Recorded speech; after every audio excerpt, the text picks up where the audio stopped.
25. Alguns dos habitantes de Jerusalém, isso é, aqueles a quem os líderes tinham comunicado sua trama e que sabiam o quanto Cristo era odiado, pois o povo em geral, como já vimos recentemente, via isto como um sonho ou como uma loucura. Portanto, as pessoas que sabiam que inveterado furor, quer dizer, sabiam as pessoas que sabiam com que inveterado furor os líderes de sua nação queimavam contra Cristo,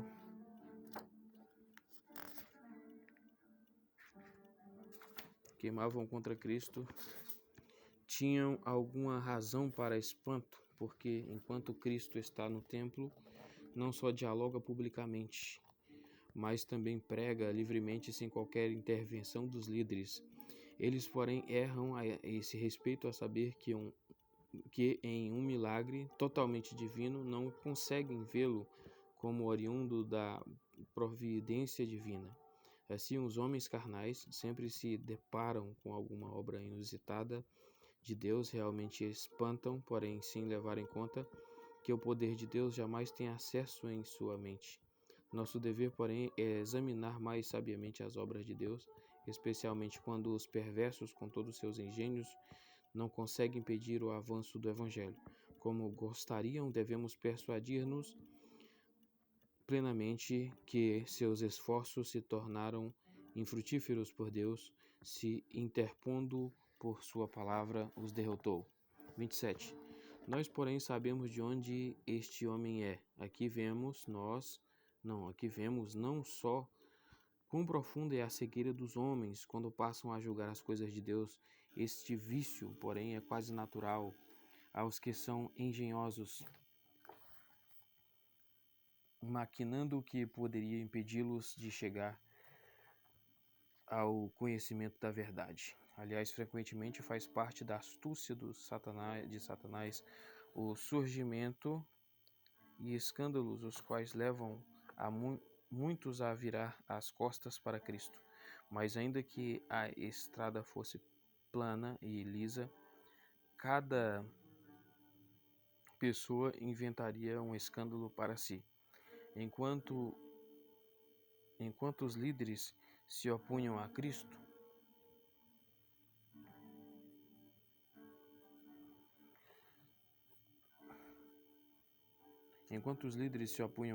sua incredulidade por si só teria mantido esta multidão afastada. Mas quando esse obstáculo foi removido, inventaram para si um novo motivo para que se chegassem à fé.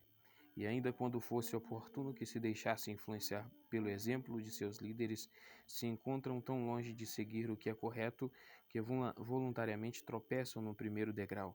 Assim sucede frequentemente que os homens que tinham começado bem tão depressa apostatam, a não ser que o Senhor os conduza até o final de sua carreira.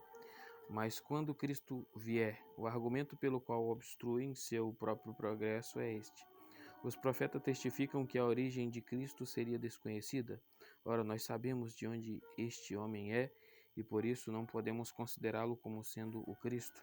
Desse fato somos lembrados quão pernicioso é mutilar as Escrituras, inclusive o próprio Cristo, a ponto de não admitir dele mais que a metade.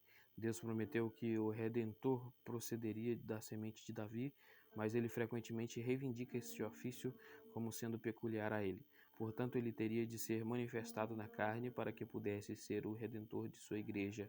Assim, Miqueias aponta para o lugar onde Cristo nasceria. De ti, Belém, diz ele, sairá um príncipe para governar meu povo. Mas imediatamente depois ele fala de outra origem que é muito mais elevada e então diz que ela é velada e secreta. Miqueias 5:2.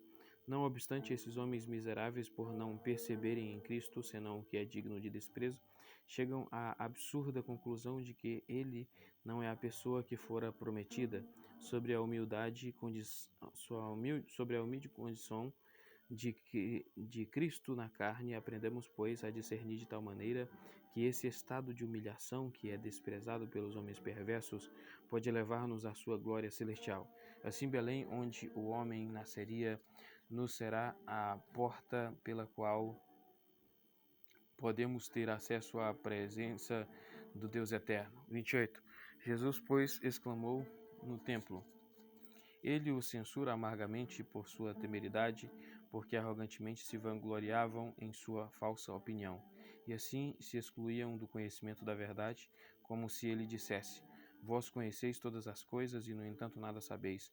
E de fato não há praga mais destrutiva do que quando os homens se intoxicam tanto por uma mísera porção de conhecimento possuem, que ousadamente rejeitam tudo quanto é contrário à sua opinião. Vós me conheceis e sabeis de onde eu sou. Esta é uma linguagem irônica com a falsa opinião que tinham formado a seu respeito. Ele contrasta o que é verdadeiro, como se dissesse: enquanto tendes vossos olhos fixos na terra, acreditais que todas as partes de mim estão diante de vossos olhos, e por isso me desprezais como vil e desconhecido. Mas Deus testificará que eu vim do céu, e ainda que eu seja rejeitado por vós, Deus reconhecerá que eu sou realmente seu próprio filho. Mas aquele que me enviou é verdadeiro. Ele denomina Deus de verdadeiro no mesmo sentido que Paulo o denomina fiel. Se somos incrédulos, diz ele permanece fiel, porque não pode negar-se a si mesmo, 2 Timóteo 2,13, porque seu objetivo é provar que o crédito que se deve ao Evangelho não é no mínimo grau diminuído por mais esforço o mundo faça para destruí-lo. No caso, está meio escrito muito errado aqui, no caso. No mínimo grau diminuído por mais esforço que o mundo faça para construí-lo. No caso, está faltando algumas conjunçõezinhas para completar a frase.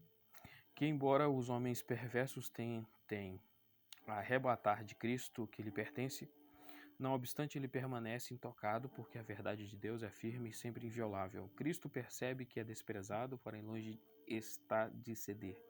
Ao contrário, ele repete ousadamente a furiosa arrogância daqueles que não lhe dão nenhum valor. Todos os crentes devem ser revestidos com aquela fortaleza que é inabalável e heróica. Sim, ainda mais, nossa fé jamais será tão sólida ou durável, a menos que ela trate com desprezo a presunção dos perversos quando se insurgem contra Cristo. Acima de tudo, os santos mestres, refugiando-se neste apoio, devem prosseguir firmes na sã doutrina, ainda quando ela seja negada pelo mundo inteiro. Assim, Jeremias apela para Deus como seu defensor e guardião, porque ele é condenado como impostor. Tu me enganaste, ó Senhor, diz ele, e eu fui enganado. Jeremias 20.7. Assim, Isaías, oprimido de todos os lados por calúnias e reproches, foge para este refúgio, dizendo que Deus aprovará a sua causa. Isaías 50.8. Assim, Paulo, oprimido por juízos injustos, apela contra todos para o dia do Senhor. 1 Coríntios 4:5. Considerando apenas ser suficiente que Deus se ponha contra o mundo inteiro, por mais que ele ruja e se enfureça. A quem vós não conheceis, ele quer dizer que não é de admirar que ele não seja conhecido pelos judeus, porque eles não conhecem a Deus, pois o princípio da sabedoria é contemplar a Deus. 29. Eu, porém, o conheço. Ao dizer que conhecia a Deus, sua intenção é que não é sem bons motivos que ele se ergue com tão confiança, e através de seu exemplo ele nos aconselha a não tomarmos levianamente o nome de Deus, a fim de nos gloriarmos nele como o patrono e defensor de nossa causa, pois muitos são também presunçosos, gabando-se da autoridade de Deus. De fato, é impossível imaginar mais prontidão e ousadia em rejeitar as opiniões de todos os homens do que ser encontrado em fanáticos que se entregam às suas próprias invenções como se fossem oráculos de Deus.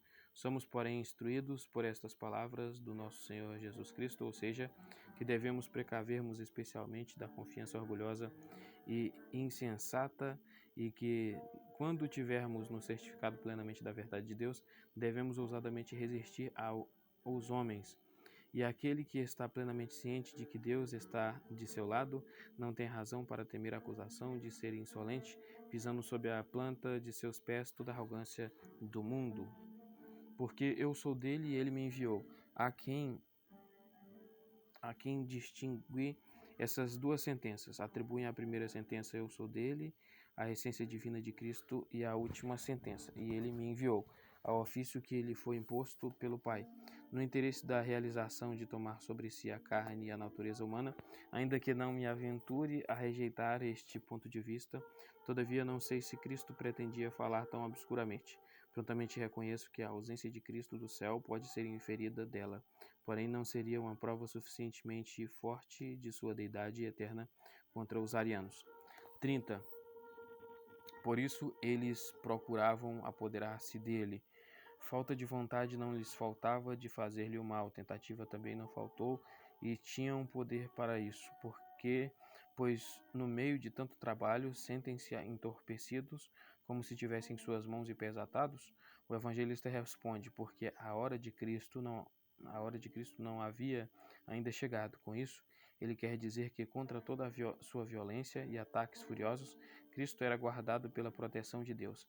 E ao mesmo tempo ele se vê frente a frente com o escândalo da cruz, pois não temos razão para alarde quando descobrimos que Cristo foi arrastado para a morte, não pelo capricho humano, mas porque ele foi destinado pelo decreto do Pai a fazer este sacrifício.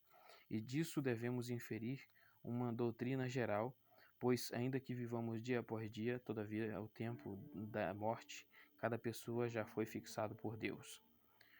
Todavia o tempo da morte, eu acho que é de cada pessoa, já foi fixado por Deus. É difícil crer que enquanto estamos sujeitos a tantos acidentes, expostos a tantos ataques públicos e velados, seja da parte dos homens, seja da parte de feras, e vulneráveis a tantas enfermidades, somos guardados de todo risco até que Deus se agrade em chamar-nos para si, mas devemos lutar contra a nossa própria falta de confiança. Devemos atentar primeiro para a própria doutrina que é aqui ensinada, e em seguida para o objeto a que ela almeja e para a exortação que é extraído dela, isto é, que cada um de nós, lançando toda sua preocupação em Deus, Salmo 52, 55, 22, 1 Pedro 5, 7, siga sua própria vocação e não se deixe desviar da realização de seu dever movido por algum temor. Que ninguém vá além de seus próprios limites, pois a confiança na providência de Deus não deve ir além do que Deus mesmo ordena. 7:31 ao 36. E muitos dentre a multidão creram nele e diziam: quando Cristo vier, ele fará mais milagres do que faz este homem? Os fariseus ouviam a multidão sussurrar essas coisas sobre ele, e os fariseus e sacerdotes enviaram oficiais para prendê-lo. Jesus, pois, lhes disse: ainda um pouco de tempo estou convosco, e eu vou para aquele que me enviou. Vós me buscais e não me achareis, e onde eu estou não podereis ir. Os judeus, pois, diziam entre si: para onde ele vai, que não o acharemos? Irá porventura para aqueles que estão dispersos entre os gregos, e ensinará aos gregos? Que palavra é esta que ele falou? Vós me buscareis e não me achareis, e para onde vou, vós não podeis ir. 31. E muitos dentre a multidão creram nele. Poderíamos imaginar que Cristo pregou a pessoas surdas e completamente obstinadas, e no entanto o evangelista diz que houve a produção de alguns frutos, e por isso, embora alguns murmurassem e outros escarnecessem, e ainda outros caluniassem, e ainda que muitas diferenças de opinião surgissem, não obstante a pregação do evangelho não será sem efeito, de modo que temos de semear a semente e aguardar sua paciência até que, no processo do tempo, o fruto entre em cena. O verbo crer é aqui usado, não no sentido exato, pois dependiam mais de milagres do que confiavam na doutrina, e não estavam convencidos de que Jesus era de fato Cristo, mas como estavam preparados para ouvi-lo e se mostravam dispostos a receber instrução dele como seu mestre, tal preparação para a fé é chamada fé. Quando o Espírito Santo outorga tão honrosa designação, a uma pequena fagulha de boa disposição, isso deve encorajar-nos para que não duvidemos de que a fé, por menor que seja, é aceitável a Deus. 32. Os fariseus ouviam. Daqui transparece que os fariseus, como pessoas em postos de vigilância, estavam ansiosos em todas as ocasiões a não permitir que Cristo fosse conhecido. Na primeira instância, o evangelista os chama apenas fariseus, em seguida lhes acrescenta os sacerdotes, dos quais os fariseus eram parte. Não pode haver dúvida de que, como queriam ser considerados os maiores zelotes da lei, se opunham a Cristo de forma mais dolorosa do que todas as demais seitas, mas descobrindo que seus esforços sem reforços não eram suficientes para reprimir a Cristo, delegaram a ação a toda a ordem dos sacerdotes, e assim os que em outros aspectos diferiam entre si, agora conspiram de mãos dadas sob as diretrizes de Satanás contra o Filho de Deus. Entretanto, visto que os fariseus nutriam um ardente zelo e um esforço incessante em defender sua tirania e o corrupto estado da Igreja, quanto mais zelosos devemos nós ser na manutenção do reino de Cristo. Os papistas, na atualidade, não são menos loucos nem menos ansiosos em extinguir o Evangelho, e, no entanto, é monstruosamente perverso que seu exemplo não extingue um mínimo sequer de nossos desejos e não nos leva a labutar com maior ousadia na defesa da verdadeira e sã doutrina. 33. Ainda um pouco de tempo e eu estou convosco. A quem pensa que este sermão foi pronunciado à Assembleia do Povo que estava presente e outros, que ele foi pronunciado aos oficiais que haviam sido enviados a prender a Cristo. De minha parte, porém, não tenho dúvida de que Cristo falou particularmente a seus inimigos, os quais tinham tomado conselho para destruí-lo, pois ele ridiculariza seus esforços, visto que seriam totalmente ineficazes até que chegasse o tempo decretado pelo Pai, e ao mesmo tempo ele os repreende por sua obstinação, porque não só rejeitavam, porém se opunham furiosamente à graça que lhes é oferecida, e ameaça que não demora muito, e ela será tomada deles ao dizer: eu estou convosco. Ele censura sua ingratidão, porque embora ele lhes fosse dado pelo Pai, tivesse descido da glória celestial para eles, chamando-os para que fossem seus íntimos associados, nada mais desejava do que assisti-los. Contudo, houve poucos que o receberam. Ao dizer ainda por pouco tempo, os adverte que Deus não mais suportará que sua graça seja exposta a um desprezo tão vergonhoso. Ele ainda afirma que nem sua vida nem sua morte estão postas à disposição deles, senão que seu Pai já fixou um tempo que se cumprirá. Eu vou para aquele que me enviou. Com estas palavras, ele testifica que não será extinto por sua morte, senão que, ao contrário, quando ele se desfizer de seu corpo mortal, será declarado o Filho de Deus pelo honroso triunfo de sua ressurreição, como se quisesse dizer: labutai o quanto puderes, contudo jamais impedireis o Pai ao receber-me de sua glória celestial, quando eu tiver cumprido o ofício de embaixador que ele me confiou, e assim não só minha posição permanecerá imutável, pois de minha morte, mas uma condição ainda mais excelente me será tão propiciada. Além disso, devemos extrair disto uma admoestação geral, pois enquanto Cristo nos chama à esperança de salvação pela proclamação do Evangelho, Ele está presente conosco, pois não é sem razão que a pregação do Evangelho seja chamada a descida de Cristo a nós, onde se diz: Ele veio e pregou paz aos que estavam longe e aos que estavam perto. Efésios 2,17.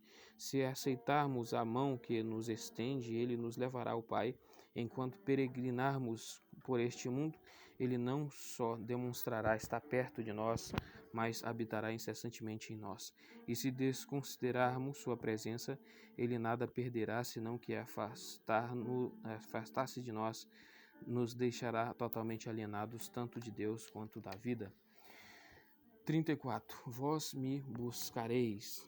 Eles buscavam a Cristo para matá-lo. Aqui Cristo alude a ambígua significação do verbo buscar, porque logo o buscariam de outra maneira, como se dissesse: minha presença, que ora vos é maçante, intolerável, será de pouca duração, mas não levará muito tempo, e me buscareis em vão, porque, estando muito longe de vós, não só meu corpo, mas também meu poder, contemplarei do céu vossa destruição. Aqui, porém, pode-se formular uma pergunta: de que natureza era essa busca de Cristo? Pois é bastante evidente que Cristo fala dos réprobos, cuja obstinação em rejeitar a Cristo havia atingido o ponto máximo. Alguns a referem à doutrina, porque os judeus, reduzidos a extremos, em vão imploravam por um redentor.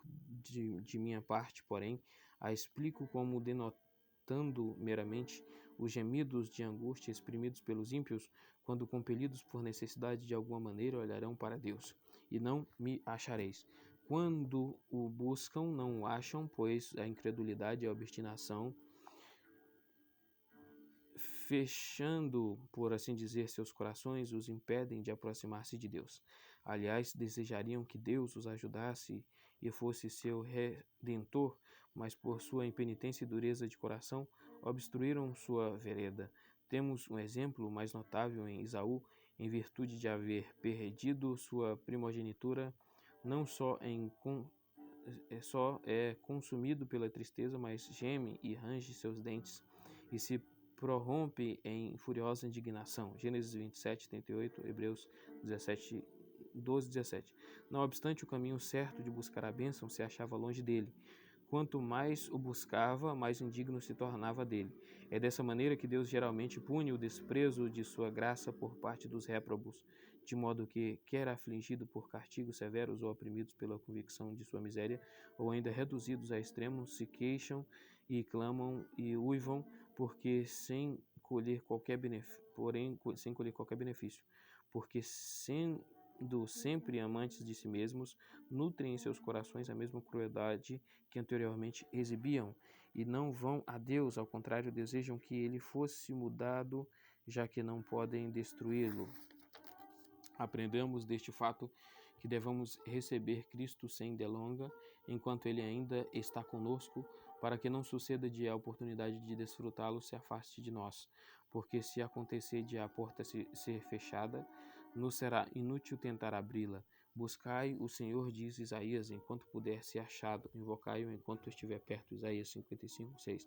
Portanto, devemos ir a Deus o quanto antes, enquanto durar o tempo de seu beneplácito, segundo as palavras do profeta Isaías 49,8, pois não sabemos quanto tempo Deus vai suportar nossa negligência.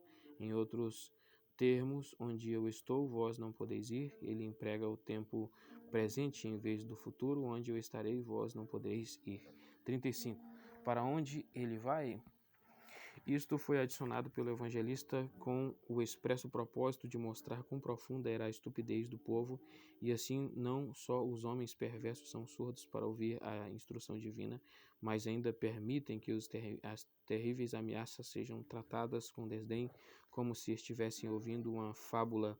Cristo falou expressamente do Pai, porém eles continuam presos na terra e em nada mais pensam senão em uma partida para países distantes. Ele irá porventura para a dispersão dos gregos? É bem notório que os judeus deram o título de gregos a todas as nações de além-mar, mas não pensavam que Cristo fosse para as nações incircuncisas, mas para os judeus que haviam sido dispersos pelos vários países do mundo, pois a palavra dispersão não se aplicaria aos naturais da região e que habitavam seu solo natal, mas se aplica bem aos judeus que eram fugitivos e exilados. Assim, Pedro registra em sua primeira epístola: parepidemos de astoras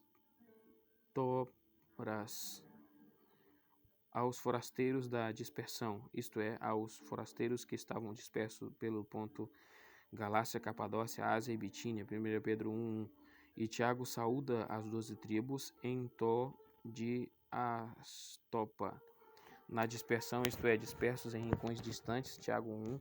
Portanto, o significado das palavras é: ele cruzará o mar, irá aos judeus que moram em um mundo que nos é desconhecido, e é possível que tensionasse amofinar Cristo com essa zombaria.